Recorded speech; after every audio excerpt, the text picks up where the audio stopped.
Ma'asyiral muslimin, sidang jamaah sholat Jumat yang insya Allah dimuliakan dan dirahmati oleh Allah Subhanahu wa Ta'ala. Dalam pengalaman pribadi, kalau kita ikut pilkada lalu salah coblos, salah dukung, saya misalnya pegawai di kantor wali kota, yang saya dukung ternyata kalah, apakah masih ada pilihan? Ada. Paling saya menjadi staf ahli. Kalau tadinya kepala dinas disingkirkan menjadi staf ahli, non job. Tapi masih ada pilihan. Apa pilihannya? Satu, pensiun dini, berhenti jadi pegawai. Sudah, tidak ada mi bosku. Pilihan kedua apa? Saya tunggu selesai wali kota 5 tahun, merdeka mak lagi. Masih ada pilihan. Saya pergi merantau ke Papua. Ternyata di Papua tidak nyaman. Apa yang saya harapkan saya tidak temukan. Apa masih ada pilihan? Masih ada pilihan. Apa? Balik lagi di kampungku. Makan tidak makan, ada sepupuku bisa bantu kak. Saya jadi pegawai. Ternyata dikirim ke Timur Leste. Tidak nyaman di sana. Masih ada pilihan? Masih ada pilihan. Apa pilihannya? Pensiun, berhenti jadi pegawai. Tidak ada urusan dengan negara. Masih ada. Menderita bapak di dunia, sengsara bapak di dunia, masih ada senangnya. Demi Allah, tidak ada orang susah di dunia. Dari pagi sampai malam susah terus. Pasti ada tonji senyumnya ketika dia warung kopi. Pasti ada senyumnya, ketawa-ketawa ketika dia lihat di grup WhatsApp-nya ada lucu-lucu. Pasti ada ketawanya. Tapi demi Allah, kalau bapak ibu masuk di kubur, matama no kiburu senang tidak senang tinggal kau di situ, tidak boleh kau lagi keluar. Dan demi Allah, kalau masuk di kubur tidak ada bilang WhatsApp, tidak ada istilah senang-senang kau di kubur. Kalau kau kurang amalmu masuk di kubur, menderitalah kau dan tidak akan pernah kau senang. Menderita di dunia ada batasnya, paling lama 70 tahun kita hidup. Tapi begitu masuk kubur tidak boleh kau lagi kembali. Bahkan kalau kau kembali dari kubur, satu gunung Merapi lari ngasing. Ada orang mati pak, tiba-tiba dia keluar dari kuburnya, tidak ada orang mau tinggal di jalan itu pak, langsung lari semua orang. Lalu kenapa ketika kita sadar pasti ada alam kubur, belum pasti bapak kaya, belum pasti politisi jadi anggota DPR, belum pasti anggota DPR bisa jadi wali kota, tapi yang pasti kamu mati dan masuk kubur. Tapi kenapa kurang persiapan? Nih selama masa pandemi, masa Covid, nah hampir tiap hari itu di grup innalillahi, innalillahi, innalillahi. Saya pernah dalam satu hari 4 grup innalillahi terus, innalillahi, innalillahi. Sering kita ucapkan, mati anu, masih ketemu kita minggu lalu, mati anu, masih ada di WhatsApp kemarin. Sering kita ucapkan itu, tapi yang kurang kita sadari, bagaimana kalau kita yang di innalillah? Bagaimana kalau kita yang wafat dan dikirimkan Fatihah dan ternyata tidak punya persiapan? Bapak merantau ke Jawa, habis persiapan, balik lagi ke Makassar. Tapi begitu masuk kubur, tidak ada lagi. Dan ternyata menurut Nabi, ketika orang sudah masuk di kubur, yang sudah meninggal ini, kakek taka, saudara taka, teman taka, termasuk Rasulullah Muhammad SAW, sampai detik ini belum masuk surga. Mereka masih transit di alam kubur. Berapa lama kita di alam kubur tergantung berapa lama datangnya hari kiamat. Dan kata Nabi, di dalam kubur orang yang menderita, orang yang menyesal, orang yang sengsara sesengsara-sengsaranya adalah al-mutakhawilu bis shalah, yang menganggap enteng solat. Bukan yang tidak solat, ya rona cule-cule sampajange menganggap enteng solat. Mana yang dimaksud menganggap enteng solat? Termasuk diantaranya tiap Jumat pasti terlambat solat Jumat. Ya minjom. Bukan tidak solat. Kalau sudah tidak solat sudah kafir. Tidak ada lagi cerita kalau orang tidak solat. Ini menganggap enteng solat. Mana yang dimaksud menganggap enteng solat? Mereka yang sudah terlambat solat Jumat. Itu masuk diantaranya. Coba makin lihat. Hafal-hafal mukanya yang selalu terlambat. Hafal mukanya ini ya. yang selalu terlambat. Lihat di pintu, yang berdiri di pintu, itu tong itu minggu lalu. Dia itu minggu lalu. Dia juga nanti minggu akan depan. Paling terlambat datang, paling cepat pulang. Orang khotbah main WhatsApp, mau masuk surga, nenek lupa tak. Ustaz, kenapa hidupku penuh dengan masalah? Mak gojek kak, dicuri saya motorku. Mak dagang ngak kodong, diusir kak lagi Satpol PP. Mak sewa-sewa rumah, momi ada cucuku masih sewa-sewa rumah. Jamma kau cari kambing hitam, periksa solatmu. Tidak mungkin Allah sengsarakan orang yang baik solatnya. Tidak mungkin. Tuhan apa yang kasih susah hidupnya orang solat? Kita saja sesama manusia. Kalau baik solatnya itu orang, ada masalahnya, pasti ditolong. Bantu tawai, pas sambayang inyo, pas sambayang ini, dibantu pak. Pun apa kepala talang, tenas sambayang, pak botoro, pak tipu, datang kau minta tolong, apa dibilang cidak kau. Maka demi Allah, tidak akan sengsara hidup orang yang baik solatnya. Maka periksa kenapa hidupku susah.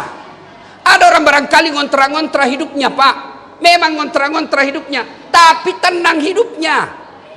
Tidak punya rumah tapi masih tenang hidupnya. Istrinya tidak pabali-bali, suaminya tidak kurang ajar sama istrinya, anak-anaknya taat sama orang tuanya. Memang ekonominya kita lihat terbatas, tapi dia punya ketentraman jiwa dalam rumah tangga. Apa sebabnya? Karena baik solatnya. Kita selalu berdoa, ya Allah lapangkan hidupku, ya Allah mudahkan ekonomiku, ya Allah perbaiki hartaku, ya Allah berikan saya kesehatan, ya Allah muliakan hidupku. Kita berdoa, Allah sambut doa kita itu. Allah sambut doa kita, Allah dengar doa kita. Lalu apa jawaban Allah? Hayya alal falah. Sini mako. Artinya itu hayya alal falah, sini kok, saya kasih kok apa yang kau mau. Tapi apa yang kita bilang ketika Allah panggil kita? Hayya alal falah. Sini kok, semua kau yang di warung kopi, kau yang lagi main tenis, kau yang lagi dagang, sini kok, saya kasih kok apa yang kau mau. Tapi apa jawaban kita? Tunggu, lagi ada pembeli. Tunggu sebentar pi. Coba Tuhannya nak suruh menunggu. Kita lihat gaya hidupnya itu pejabat. Banyak kan kita lihat pejabat, wali kota, gubernur, menteri, kapolres, dandim. Coba lihat mereka, ada semua itu ajudannya. Coba mi, itu pejabat semua ada semua ajudannya. Kira-kira kalau wali kota panggil ajudan, berani kira-kira ajudan bilang tunggu pak? Berani kira-kira? Oh ajudan, bapak ndak lihat saya sibuk. Oh jago nu bos, dimutasi kok. Itu saja manusia kita tidak berani mengatakan tunggu. Lalu kenapa ketika Allah memanggil kita, dan itu pun cuma 5 kali sehari semalam. Nah saudaraku, sidang Jumat yang saya muliakan, solat adalah rahasia kesuksesan kita. Demi Allah pak, tidak ada orang tidak ada masalah dalam hidup ini. Semua kita punya masalah. Ada yang rumah tangganya bermasalah, istrinya selingkuh. Ada rumah tangganya bermasalah, keuangannya kasihan. Ada rumah tangga bermasalah karena dia dipecat suaminya jadi kerja. Ada rumah tangga bermasalah karena anaknya nakal. Ada bermasalah dalam rumah tangganya karena macam-macam. Semua ada masalah. Nabi pun ada masalah. Dan alhamdulillah, itu nama kadapuang Allah Ta'ala. Allah juga tidak berkata, dasat ketika ada masalahmu jadi doktor kau dulu. Ketika ada masalahmu jadi anggota DPR kau dulu. Kau kaya dulu, jadi pejabat kau dulu. Tidak, Allah cuma minta 2. Ista'inu bisabri wassalah. Sabar kau, sempurnakan solatmu. Saya yang selesaikan masalahmu. Itu janji Allah, bukan janji politisi. Kalau Allah yang janji, pasti. Jadi saudaraku, intisari Jumat kali ini, rasa-rasanya selama pandemi, masalah demi masalah dalam hidup kita. Tapi Allah sampaikan, wala tai'asu mir rauhillah. Ajakmu peturenu. Jangan kau putus asa, sempurnakan solatmu. Saya yang selesaikan seluruh masalah. Jadi kalau ada orang Pak Jai ceritana soal agama, soal politik, soal ekonomi, tapi tidak sambayang pak kepala talang itu pak. Tuhannya saja dia tipu. Bapak mau cari mantu, ada anak gadis tak baik-baik, kasihan. Ada yang lamar ki, meskipun dia naik mobil, pangkatnya bagus, anak orang kaya, tapi tidak sholat, jangan kau percaya, sengsara itu anakmu nanti. Tuhannya saja berani dia tipu. Penting ini sholat, Pak. Demi Allah sangat penting. Bapak tidak puasa tetap Islam, bapak tidak haji tetap Islam, tidak bayar zakat tetap Islam. Tapi ketika tidak sholat, Nabi jelaskan batas antara kekafiran dan keislamanmu adalah sholat. Ketika kau tidak sholat, kafir kau di hadapan Allah. Jelas kata Nabi. Dan diperkuat lagi dalam Al-Quran, buka surah Al-Fat 29. Muhammad dan Rasulullah walladzina ma'ahu asiddaw wal kuffar ruhama'u bainahum tarahum ruk'an sujada. Tanda-tanda umat selengeh, tanda-tanda umat Islam, kalau dia mengaku Islam, ruk'an sujada, kamu lihat mereka rukuk dan sujud. Sholat.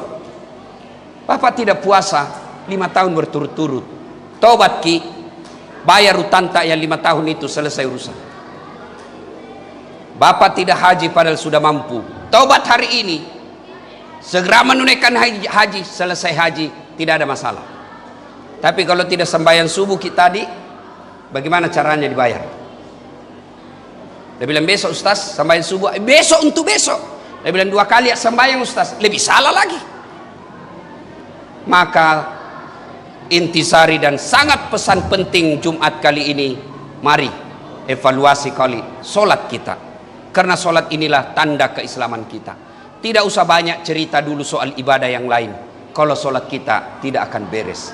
Di alam kubur, yang pertama kali nanti diperiksa solat, yang pertama kali nanti ditanya soal solat.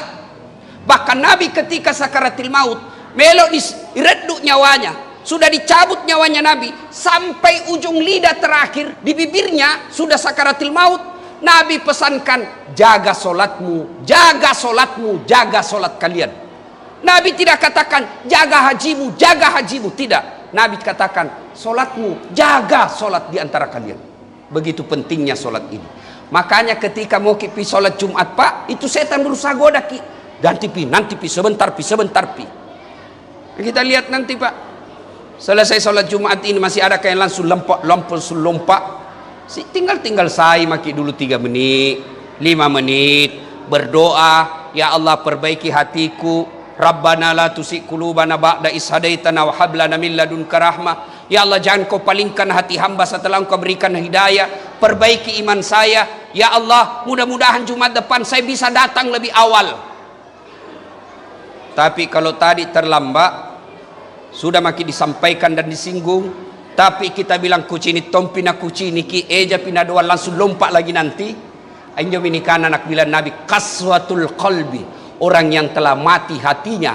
Bahkan dalam ayat dikatakan wadhawaun alaihim a'anzartahum am lam tunsirhum la yu'minun. Kau sampaikan ayat Allah, kau ceramai atau tidak sama saja, mereka tidak akan beriman. Bahkan ayat berikutnya, mereka itu lebih hina dari binatang.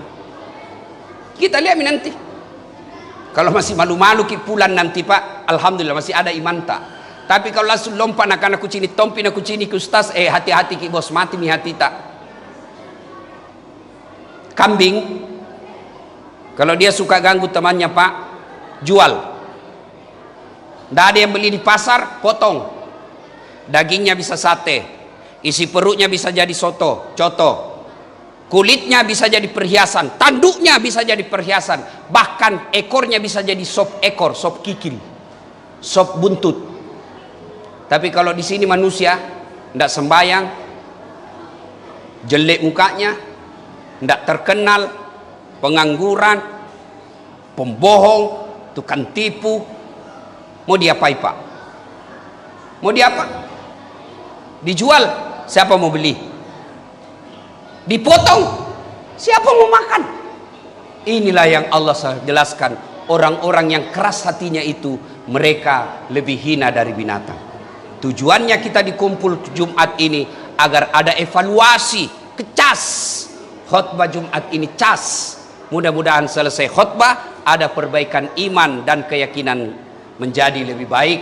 Kalau itu terjadi, kita kemudian pulang sholat Jumat, lalu kita perbaiki sholat kita memperbaiki dan mengevaluasi kembali kualitas sholat kita, berarti alhamdulillah kita termasuk orang-orang yang baik imannya.